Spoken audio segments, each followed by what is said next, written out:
Olá, meus amigos, vamos para mais um vídeo de Direito Administrativo e nessa terceira aula nós vamos tratar de um princípio explícito da administração pública e está no caput do artigo 37, obviamente, e é um dos princípios de grande relevância para a administração pública, que é o princípio da legalidade. Como é que o princípio da legalidade ele pode aparecer na sua prova de direito administrativo? Ele pode ser abordado de dois pontos de vista diferentes. Um para o particular e outro para a administração pública. Para o particular, nós dizemos que esse princípio da legalidade é também chamado de princípio da legalidade lato sensu. Porque no artigo 5º, inciso 2 da Constituição Federal, vocês vão observar que ninguém será obrigado a fazer ou deixar de fazer nada, senão em virtude de lei. Ou seja, o que é que isso quer dizer? Quer dizer que para o particular, tudo aquilo que não for proibido é permitido. Essa é a interpretação do princípio da legalidade lato sensu em face do particular. Vamos para um exemplo para ficar mais claro. Vamos supor que você chegue no Carnaval da Bahia, ali pela região da Ondina, em um dia muito cheio, uma terça-feira de Carnaval, e você tem a dúvida de onde estacionar, de onde alocar o seu veículo. Você não sabe se poderá ser multado pela administração pública, se pode ser sancionado ou não. Então, como é que você vai saber se é possível, se lhe é permitido praticar aquele ato de colocar o carro naquela vaga de estacionamento que está ali aparentemente vazia e impossível de se estacionar o veículo? Se não há nenhuma placa proibindo o estacionamento, proibindo a parada, lhe impedindo de realizar aquele comportamento, tudo que não é permitido é permitido. Esse é o raciocínio, é assim que funciona para o particular o princípio da legalidade, de forma lato sensu.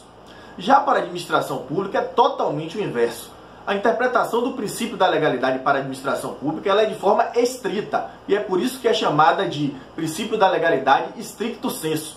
Para a administração pública, só é permitido fazer aquilo que a lei efetivamente autorize, seja de forma vinculada, informando os detalhes de como deve ser praticado o ato administrativo, seja de forma discricionária, delimitando a prática daquele ato através da lei. Mas a administração pública ela só poderá praticar um ato, só poderá se comportar de determinada forma se a lei autorizar.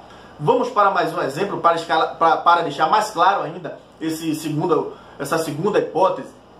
Nessa segunda hipótese, vamos supor que um policial militar ele pratique um comportamento desviado, uma conduta disciplinar passível de sanção disciplinar.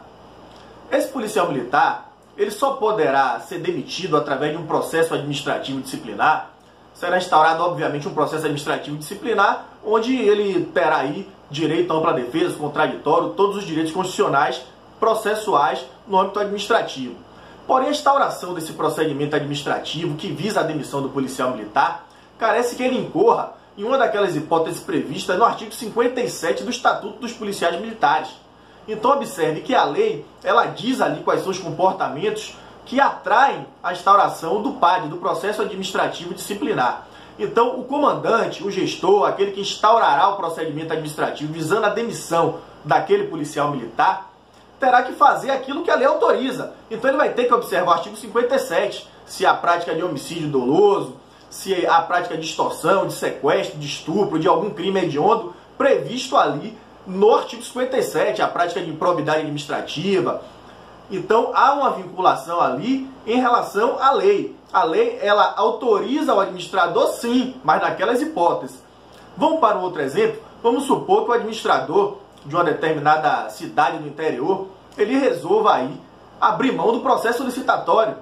Ele tem emergência, ele tem urgência, pressa para adquirir determinado tipo de bem, determinado tipo de alimentação, e ele precisa aí dispensar ou até de uma inexigibilidade de licitação. Ele vai ter que recorrer, obviamente, à lei de licitações, a lei 8.666. E lá dentro da lei 8.666, ele vai buscar uma das hipóteses ali no artigo 22, 23, de inexigibilidade ou de dispensa da licitação para que não haja um procedimento licitatório. O que não pode é o administrador, por conta própria, dizer que não vai fazer o procedimento licitatório e em nenhum momento a lei autoriza ele para que não faça o procedimento licitatório. Então ele vai buscar uma escusa, uma motivação prevista em lei, e a lei autorizando, ele aí sim poderá deixar de fazer o procedimento licitatório para aquisição daquele bem ou daquele produto alimentício, etc. Então, está muito claro que o princípio da legalidade ele pode ser interpretado de forma lato sensu para o particular, tudo que não é proibido é permitido, e aí vocês lembram do exemplo do trânsito, e para a administração pública só é permitido fazer aquilo que a lei autoriza conforme o artigo 37.